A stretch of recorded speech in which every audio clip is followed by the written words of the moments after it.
features. So if you have, everybody put on silence. If you have questions, you put on Q&A. So before I introduce the speaker, I'd like to give a few words about the San Francisco Big Analytics. So we have been operating in San Francisco Bay Area for about 5 years.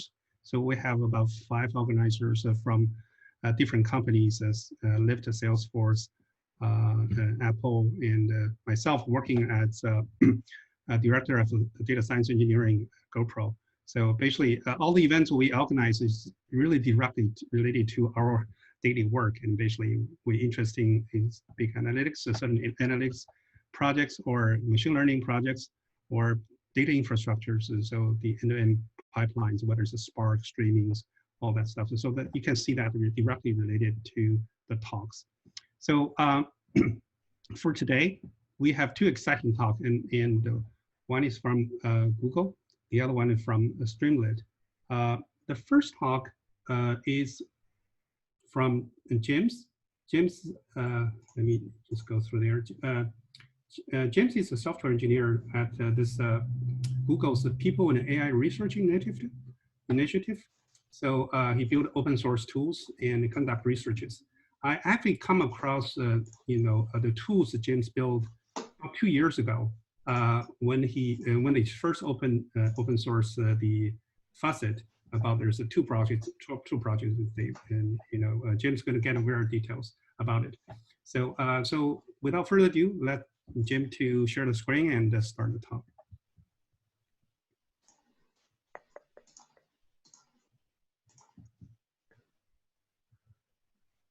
All right, hello everyone. Is my screen sharing correctly? Yes.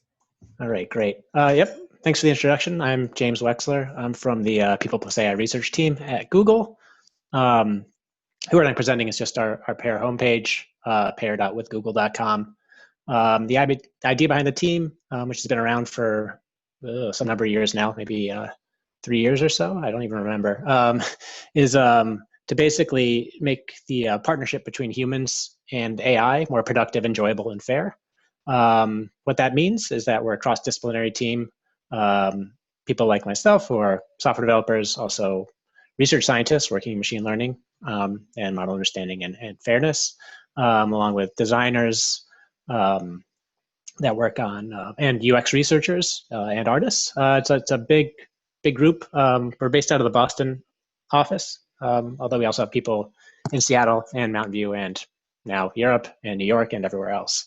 And what we do to support our mission is build open source tools like the ones I'll talk about today, do academic research and publish papers at conferences, open source a lot of code, and also build interactive explanatory articles and do educational stuff, along with helping out teams inside of Google to facilitate these same goals. So what that means is that one of the big outputs of the pair team is this thing called the guidebook, which is mainly focused on UX and product teams, not on data analysts or research scientists. But it's about kind of having a guidebook for what it means to design a product with AI in mind. So something interesting to check out. Recently, we've also been putting out these explorables, which are interactive articles that explain machine learning concepts in really easy interactive visual ways. And then we put out tools like the ones I'll be talking about and other ones. So What-If Tool and Facets are tools that I help lead, along with we put out TensorFlow.js, which is the JavaScript version of TensorFlow, and also explore research techniques like TCAV and X-ray, which you can view on the site. And recently we've launched a Medium channel as well that you can find from our website, where we have a lot of articles.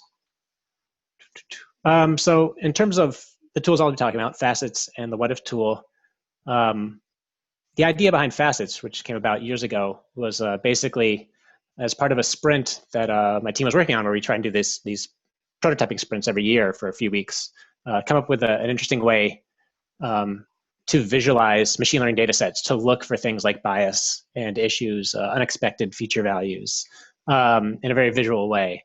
Coming from a team that specialized in visualization, this is something we want to look at because, in addition to doing automatic analytics on a bunch of feature columns using something like Pandas, like just to summarize on a data frame, it can help to get your eyes on it, to look for things that might seem right to a computer, but off to a human in terms of if you're training a machine learning model and looking at what the input features are or how the input and output correlate.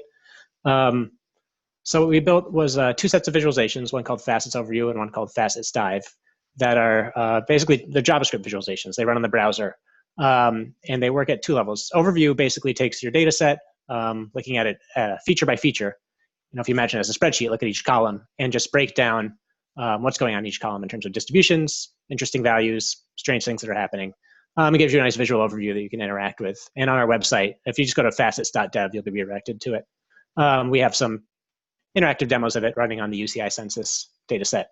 This is a data set I'll use a few times during the talk. So if you're not familiar with what it is, it's basically each row is a person from US census information back from in the 90s. And the columns are different things that you'd know from the census, like their age, occupation, marital status, along with income. And what you're trying to do is predict the machine learning task for this open source data set is predicting if someone earns more or less than $50,000 from the other columns. It's an interesting data set to look at fairness issues because it has a lot of protected characteristic columns like sex and age. It also shows some really interesting biases. So this gives you just a view to kind of look at, and here we're comparing the training and test set, and we can do things like order by the most non-uniform features, order by the ones that have the most amount of missing values, or 0 values, in this case, capital loss. And we also built Facets Dive, which takes a more drilled down approach at looking at your data set by basically putting it on the screen as a dot. You can click on any of them and explore their features, feature values, but then you can take it and create interactive scatter plots and histograms out of it. So let's say we can bin by age, and then we can, inside each of those, create a scatter plot of capital gain versus capital loss, kind of creating small multiples of different visualizations to allow you to explore interactively and kind of drive what type of visualization you want to look at to gain more insight. So we see these tools as being really powerful data debugging tools in terms of like the first process of a machine learning pipeline in terms of understanding your trained data and basically debugging it. And that was a pretty successful project that you can find on GitHub and play with, although it's not the most user-friendly thing we ever created because it was kind of the first thing we put out, and we weren't yet aware of the best ways to integrate these into people's product pipelines so that they're actually usable for a real person trying to do a real task. But beyond that, the leads of the pair team, Martin Wattenberg and Fernando Villegas, did this really interesting interactive article where they took a loan application, a hypothetical scenario of a bank giving out loans, and you can think of 2 different classes of individuals, one where the credit score kind of skews higher and one where it skews lower, and imagine the banks giving loans to these different populations and trying to, maximize their profit and also trying to give loans to people that deserve them, and how basically machine learning fairness comes into play here if you think about what it means to be fair, because there's a lot of different definitions of machine learning fairness, and this article goes in depth on a few of them, such as demographic parity. We're saying the same fraction from each group should get loans, or equal opportunity, which is saying you give loans in the same fraction to each group to the ones that should have gotten them, basically. So it's still a different demographic parity. Or a group unaware, where you're just giving one kind of threshold for when you give a loan, and you don't care what group they're in; it's just one thing. Or maximizing profit. Those 4 different kind of ways that the bank go about it. And you can see with this interactive article what that means in terms of how each group does and how the bank does. And you can see where you can quote unquote be fair, but still cause harm to a group. So I thought this article was really interesting, but it was very tailor-made for one specific, fake model that's just running in JavaScript here. So it got me thinking, about a year after Facets was released, it'd be nice to create like a Facets for machine learning, which would basically be this interactive web article, but for any model you want. And that's where the idea of the What-If tool came up. And so if you go to whatif-tool.dev, you'll get to our brand new redesigned website where we talk all about the tool. And we have a bunch of really great resources, including videos, 11 or so deep dive tutorials on getting it set up, using different features of it, different ways to do analysis, and then a whole set of demos, a bunch of web demos that run right in your browser that we'll play with, and then also some notebooks demos, so things that run in Colab, training and then analyzing a model right in a notebook. So anyway, please check out the website. One thing I want to note on here is that there's a Get Involved button, which will link you to a Google discussion group where we give announcements about the What-If tool. And also you can ask questions. It'll also link you to the GitHub where the code lives, where you could open issues if you're using the tool. Initially, it's a good mailing list to sign up for because we're about to launch a new tool that's like the What-If tool, but even cooler. And it's not quite out yet, so I can't talk in details about it, but it'll be out in open source soon, and we'll announce it here on this mailing list. So anyway, with the What-If tool, the idea was to build this type of interactive environment, but for any classification or regression model you have, and make it easy to plug your model in and play with it. To do this, we built the tool in a way where it works inside of the TensorBoard web application that comes with TensorFlow, but also inside of Colab and Jupyter notebooks, and also in Cloud AI notebooks for Google Cloud customers. And it's all built on our open source software. So let's just jump into a demo to show you what it can do. So here's the initial view of what the What-If tool looks like. Let me jump into it with, again, we're doing the UCI census classification here. And in this case, we're comparing two binary classifiers for predicting whether a person earns more or less than $50,000, the positive class being earns more than $50,000. We're comparing one model, which is a deep neural network, versus another model, which is a more simple, logistic regression. So much smaller model that has a little less expressive power. You'll recognize the view on the right here, the main view, because it's the fastest dive, which has been incorporated directly into this tool. So here we've loaded up our two models along with 500 test data points into the tool. It can handle more than 500. It can handle on the order of tens of thousands of points at a time, but in these demos, we're going to keep them small for the web demos. The initial view you kind of dropped into here is looking at how model 1 versus model 2 is performing on each data point in terms of the score of the positive class. So anything in the top right here, if I click on one of these examples, is an example that both models, both this blue model, the deep model, and the logistic regression, both models are very confident that this person earns more than $50,000. Points in the bottom left are points where both models are very certain that this person earns less than $50,000. Points in the middle are the ones that it's struggling the most with. Now, points that are the most off-axis are ones where the two models disagree the most. This is a great way to compare two models, is just putting them into the tool and looking at clusters and off-axis points. So here we'll click on the most off-axis point here. And what you see on the left side is a view of basically what's in the data point. So this person is 40. They have $3,400 capital gains, some college education. They're white, they're male. The deep model thinks that they are, in this model, considered low income, and the logistic regression model thinks they're high income. So there's where the disagreement is.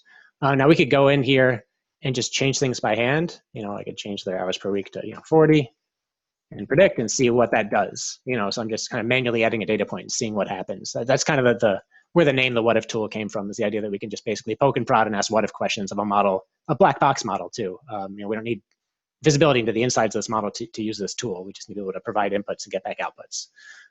Here we can see the effect that has, very, very small effect. I'm going to actually reset this data point and repredict, so we get kind of back to our initial condition here.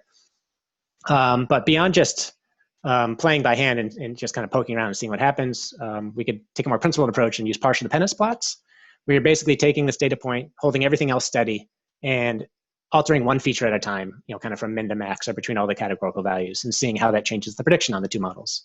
So here, if we take age and we scrub it, down from 19 all the way up to 59, we see it has a pretty small effect in both models. As the person gets older, they're slightly more likely to earn more money, this person at least specifically.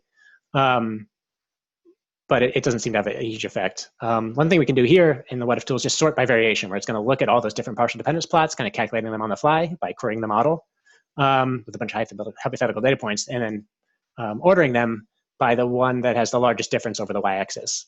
So here we can see that capital gains is actually the most powerful, you could say, feature for this specific data point for these two models. Because and actually what you see here is this interesting divot for the blue model, the deep model, where we see that this person's kind of in a valley, where if they had more capital gains, the model would be more likely to think they're high income, which is really not surprising, because you kind of think off the top of your head with a model like this, the more capital gains you report your taxes, the more likely you are that you have more money. So it seems like there's a positive correlation there.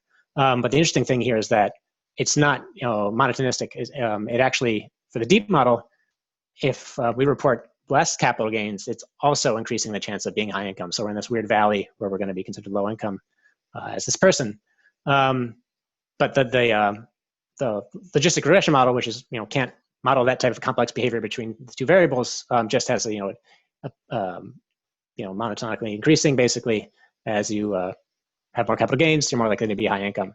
So this pops out, and as a model developer, I'd probably here be thinking, I'd be surprised, and the question would be, is this what I want my model to be doing? Is this acceptable behavior, or is this some sort of weird fluke? So it really depends on a lot of things, and that's up to the decision makers of who's building a model, right? It's not often the job of the person analyzing a model like this to decide what the model should be doing, but more analyze what the model is doing, so that the people building the model and trying to optimize it for its goals, and also for fairness across humanity, to decide what should be happening here. But it's definitely surprising and not what one would expect, at least not what I would have expected. If we actually pop over to the Features tab, you'll see another very similar looking view. It's Facets Overview. So it's basically running Facets Overview on the entire data set that we've loaded. And so you can explore your features that way. Now, if we were to, again, sort by non-uniformity, we see that capital gains the most non-uniform here in this test data set. Additionally, with 90% of the values is 0. I actually have to use the log scale here to even see where the other values lie here. So we have a lot of very high values up to 100,000, and a lot of very low values like 0 and some in between. So we can imagine here is that what's most likely is that the model is actually, the deep model is actually seeing that 0 capital gains has no real power here. It's basically not telling you anything. Because there's so many data points with 0. But if you have a very small amount of capital gains or a very large amount of capital gains, they're probably very highly correlated with low and high income. So the deep models learn this interesting relationship where 0 capital gains is kind of like a special value. It's kind of a missing value, whereas low capital gains and high capital gains both have a lot of power. If we go back to our data points view, another way to look at this same kind of analysis is to ask about nearest counterfactuals. And here what I mean by counterfactual is a data point that is classified by the model differently, but is most similar to the data point we care about, so our data point of interest right here. So we can ask, for the deep model, what's the most similar of the other 499 data points, but that was predicted as high income? And similarity here is based on the input features, looking at the distance between all the different feature values. You can use L1 or L2 distance. So here, the most similar data point that was actually classified differently, that being high income, is very similar. Everything is identical except a little bit less hours per week, slightly different age, but the capital gains is 0, again, just like we saw in the partial dependence plots.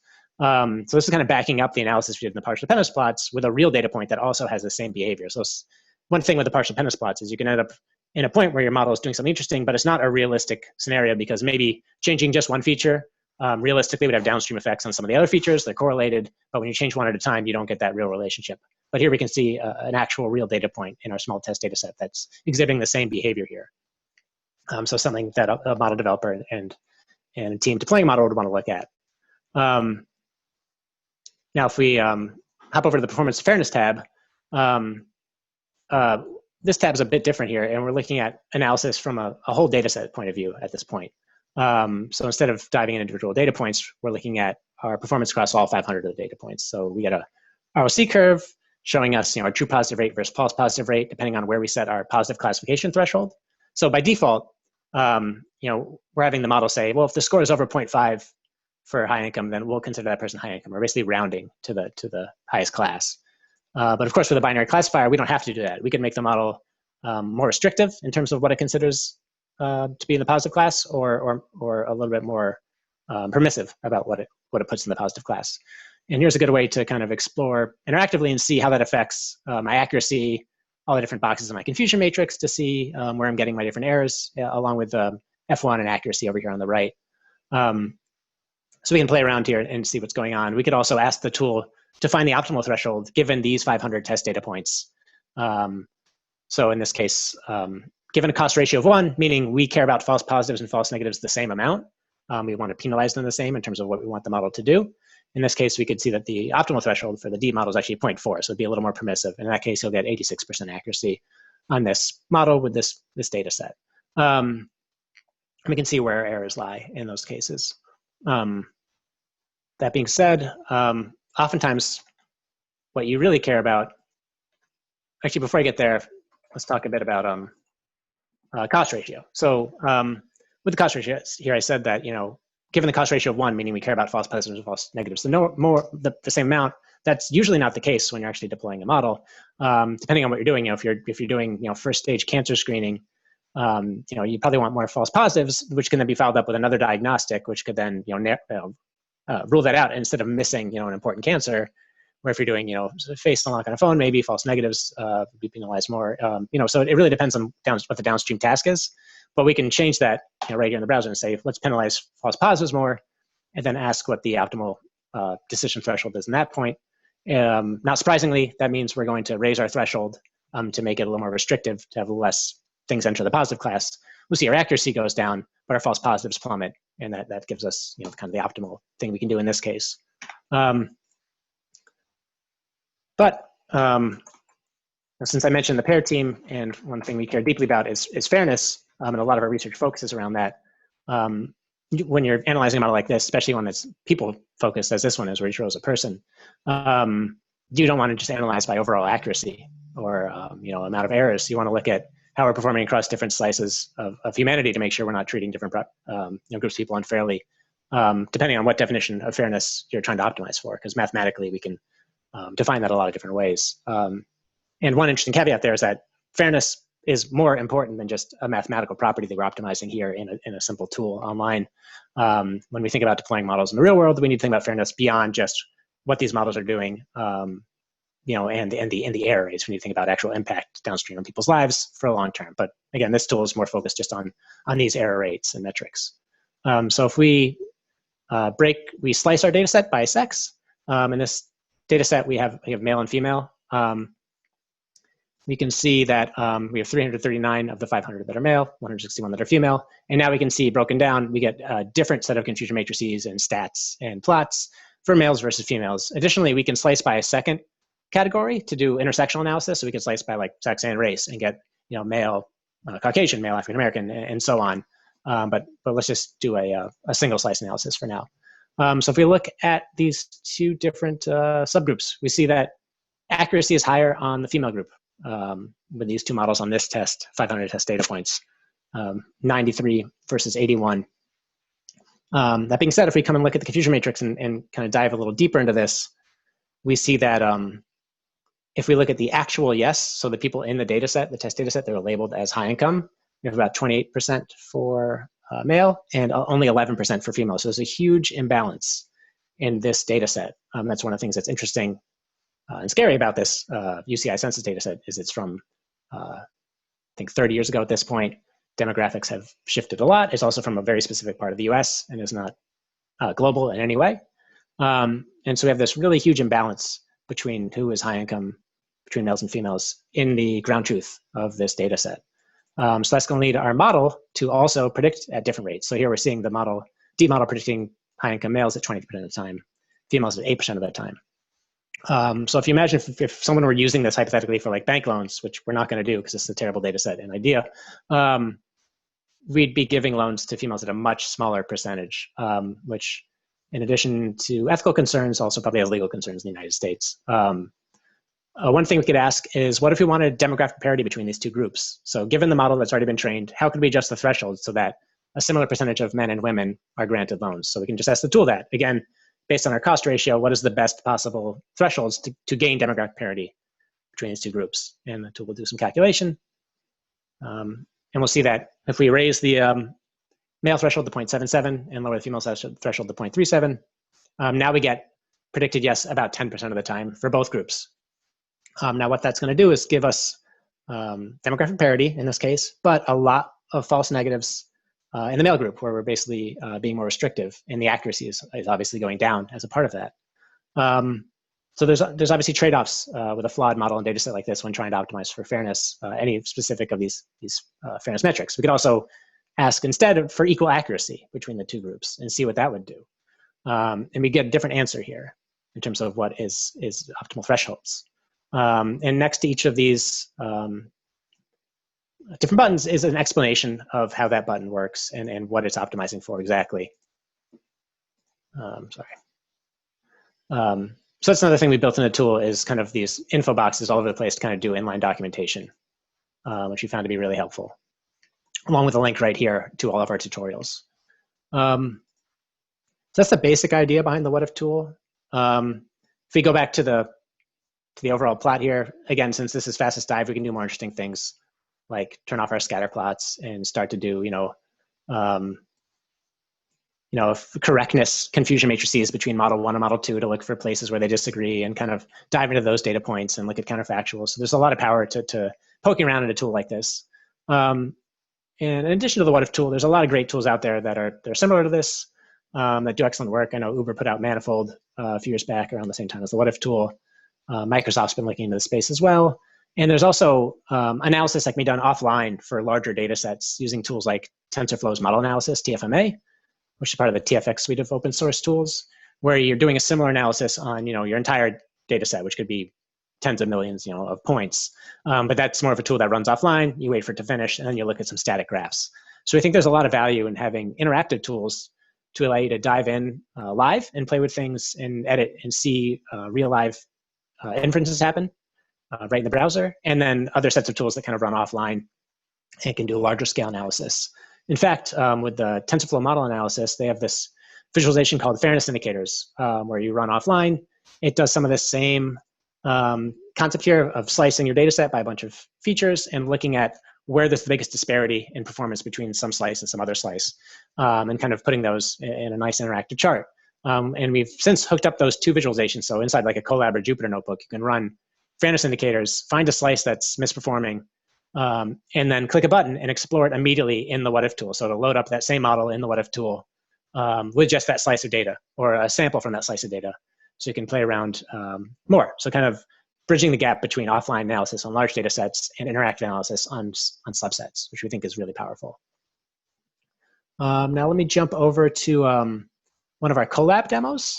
So as I said before, on the What-If tool website, we don't just have these static web demos that you can play with, kind of models that we've pre-trained and then converted to TensorFlow.js to run right in the browser. We also have a lot of example notebooks that either download pre-trained models in Python in a notebook and analyze them using the What-If tool, or they train a model right in the browser and then analyze it. And that's to show you just how easy it is to run this on your own model and data set in Python in a notebook. So here's one example of that. This is two toxicity classifier. So again, binary classification. The tool also does regression and multi-class classification, but a lot of our demos are binary classification because it has the most features in the tool, and a lot of interesting fairness-related models are binary classification. So here there's these two models that are trying to determine toxicity of statements. They're from the Wikipedia Commons data set. So we're downloading these two models and our example data set, and then writing a little method to take an input and provide output from the two models. And then we can just basically invoke the What-If tool here with just a few lines of Python saying, let's use the What-If tool. Here's our examples, which are just basically a list of dictionaries of values, key value pairs. And here are the two Python functions we'll use for prediction. And additionally, something that I didn't show in the first demo is something called the custom distance function.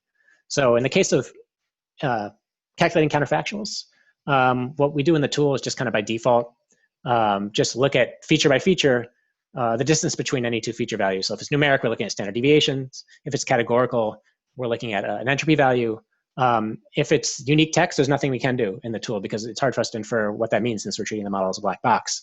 So we do allow you to provide your own function, given two examples, returns a distance between them, any way you want to. So in this example, we're actually using a pre-built model from TensorFlow.hub, the universal sentence encoder, which given a sentence will return back, I think 128 dimension embedding possibly. And then we're just calculating distance between those two embeddings. Let's see how we're doing that actually. Might as well just look at the code. We're doing cosine similarity between those two vectors to look at the distance between any two data points in terms of sentence encoding and the universal sentence encoding. So that's what we'll use in this demo to look at closest counterfactuals, is we're going to look at that based on their encodings from the universal sentence encoder. The reason we don't use some sort of activation or embedding from our specific models is that we're treating our models as black boxes here that just take an input and produce output. They don't return back their embeddings or activations in any way. I guess trigger warning that this data set has some offensive statements in it, and that's all about toxic comments on the internet. But same thing here. We're looking at two models. One is supposedly a bit debiased, meaning it trained on a more fair, balanced data set. And we can see where those two models differ the most and kind of explore that. And click on the data points. This comment says, you smell like wiki cheese, basically. Okay. The first model says non-toxic. The second model says toxic. Interesting here. So we could go in here, we could edit the words and change things and see how that affects everything. But we could also kind of look for the nearest counterfactual. Again, this is going to use the TF Hub embeddings to explore the other 999 data points. That's found actually a super offensive one. So again, if I click around, we can just take a look at, and you'll end up seeing the sentences usually have similar phrasing or often length in terms of what the embeddings are looking for in terms of nearest counterfactuals. So it's an interesting way to kind of explore your data set in a new way. We also have an example showing this in an image classifier, since the What-If tool can also handle images. Basically using another image embedding to look for distances. And you'll often find that it'll find counterfactuals that have a similar pose or similar background, because that's the things that specific embedding is looking for. So anyway, if you go to the What-If tool website, you can play around with all the demos you want, including these web demos along with notebook demos. Also, please reach out or get involved links, or check out the code. And hopefully it's easy to use and bring up. And we just hope that teams that are building models use tools like this, whether it's the What-If tool or similar open source tools that exist, to do this type of human-focused analysis beyond just looking at accuracy numbers overall and taking them at their word. It's really important to dive deep in these data sets and models and understand at a human level what they're doing, especially when releasing new models into the wild. And with that, I'll stop and take questions. Great talk, Jim. So I'll ask the first question. Mm-hmm. So these are great tools, and I actually 2 years ago, and I was when the facet overviews, and we basically try to use them for production. So there's a way to generating for the big data to generating the statistic and then load it up to your What-If tools, or the data have to be, because some of the data are too big and couldn't load it in the tools. Yep. So for Facets overview, the precursor tool, there's that's a tool where you do basically it's doing number crunching in Python to determine the statistics per feature, and then can display them in the browser, in a second step once that analysis is done. So in that case, you can do an offline analysis and then load it up later. For the What-If tool, it is built where it's doing all of everything live in the browser, and querying the backend in Python to actually do the model results and query the model. So there isn't a way to analyze a larger data set in the What-If tool beyond taking samples of it and sending them to the model. So that's why we recommend for use cases like that using something like TensorFlow model analysis, which is another open source tool, and running an offline analysis in that tool to do it across a million, a billion examples. And then beyond that, using the What-If tool to dive in on specific things you find during that other step in the other tool. Because it can be hard to build a tool that kind of allows this type of deep dive and also can handle billions of data points. It's definitely a big tension. So we've thought a lot about whether that means building one tool or trying to build two tools that work well together. And for now, we've done the two-tool approach. I see. Yeah. So I did build the Spark overview with Spark, which is open source as well. So. Oh yeah, I saw that project. Very cool. And I think now there's also, I think the TensorFlow metadata team, part of TFX, also put out an Apache Beam version of a Facets overview statistics generation as well now. Oh. So now there's even more ways to generate the Facets overview statistics to view those, which is really cool. Cool. So there's two questions in the Q&A channel. So one is is this based on a tool called Facet? Yep.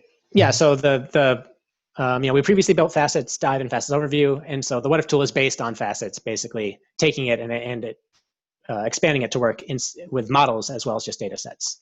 So yes, it's definitely based on Facets, and the What-If tool is based on that. And then the next tool we create is kind of based on the What-If tool, extending it for more use cases. So we're trying to just build on top of the work we're doing and create new versions and better tooling as we kind of learn what people need and what works best. I see the second question here is about, is there an NPM distribution for Facets? Bazel seems prohibitive for embedding use cases. I agree. Bazel is prohibitive for a lot of things. The reason we used it to begin with is that our initial landing point for facets in the What-If tool was inside of TensorBoard, which is built using Bazel, both externally, and then using our internal Google version of it inside. So that's why we were building using Bazel. There is not an NPM distribution of facets right now. There is an open issue in GitHub to do that, and we're happy if someone either contributes that, or if we have time, we would like to look into and close that issue out and actually create that NPM distribution. So I imagine it's probably not a lot of work for us to figure out how to do that. I've just don't have a ton of experience in that world. But yes, there isn't as of now, but there should be, and I can say there will be, there just isn't yet. As we move forward, like with the What-If tool, that has its own pip package and also NPM package in order to work in Jupyter Lab notebooks. So in order to build the Jupyter Lab extension, you need to build an NPM package for the front end portion of it. So the What-If tool actually does have an NPM package, but Facets doesn't as of yet. So I see that there's no other questions, but I just want to ask one more question. So can we using Facet overview because he's compared different data sets with the distributions, to do a quality control in terms of data? Say, if I want to see the data has been shifted, the distributions, can we do that? Yeah, and there are teams that do that, especially internal at Google. One of the ways that's most effective is honestly, we have our open source machine learning pipeline called TFX that Google puts out, has built atop TensorFlow, which has as part of its pipeline, basically input data analysis is one of the pipelines that's part of the process. And in there, it does you can automatically look for data skew between two distributions using that exact Facets overview protocol buffer. So I'm creating those two protocol buffers, and you can imagine comparing them in a tool like Facets overview and looking for skew. And also, I think there's some products out there that take those protocol buffers and not just visualize them, but also just look for skew automatically in logic, which is something we didn't build, but other teams such as the TFX team have gone ahead and built. But we do see people using this for skew detection for sure, especially the Facets overview statistics proto. But beyond that, with the What-If tool, we see it being used to compare two models when looking to release a new model into the wild. So we see this happening internally and externally, where teams are taking a model that's been already pushed to production. They may have a new model that hits all the right metrics in terms of we should think about replacing our existing model with this new one, which we think if you've trained better. But before we do that, let's take a look at them and compare them in the What-If tool on some set of representative samples or interesting subslices that we care deeply about. And just trying to understand if just because the numbers are better, does it mean that we're better for these representative use cases as well. So we've seen that happen with the tool being used, not just for dataset skew, but also for understanding model skew and where the differences between two models lie, because just because one model is better overall doesn't mean it should be shipped. We really have to take a look at what those differences are and why they occur before sending a new model out into the wild. Yeah, totally. So there are a few more questions on the channel now. So let's see. Do we have demos or tutorials on building the tools themselves? So for the What-If tool, on the tutorials page on whatif-tool.dev, we have tutorials on how to set up to use the tool. Let's see. We have how to set up to use the tool both in notebooks and in TensorBoard. So to understand it at that scale of I'm a user and I want to use this tool for my own model and data set. How do I do that? So we've just built those tutorials, released them last month on our website. In terms of physically building the tools, like from source, for the What-If tool at least, which is much better documented than Facets at this point, we have a developer's guide in our GitHub repository. It's in the developers.md file, I think at the top level, that talks about how you'd build the tool itself. And so if you were to make changes to it, actually want to change the front end, through TypeScript and HTML, how you would then build it or maybe integrate it into your own software tool. So there's some of that in the development guide. Although if you look through it and you think something's missing or could use some expanding on it, just let us know. Let's see, the next questions. Are there examples which show how to use the results from Facets to fix problems in the data set? That's one thing we're looking to publish for the What-If tool, and it references Facets too, because the What-If tool is built around Facets. Some actual use cases on teams that have used it, found an issue, and solved it. It's hard to be prescriptive in a tool like the What-If tool because the causes of dataset bias and issues inside of a model often can't be root caused in a black box model understanding tool like the What-If tool, but you can often, basically, a lot of big successes with a tool like the What-If tool are when you use it to ask a question that you wanted to ask, but you couldn't with other tools. That leads you to a bunch of other questions that you want to ask. And then you end up with questions you wouldn't have even known to ask, and you can ask with the tool. And then that might lead you to a new question that can't even be answered with the tool itself.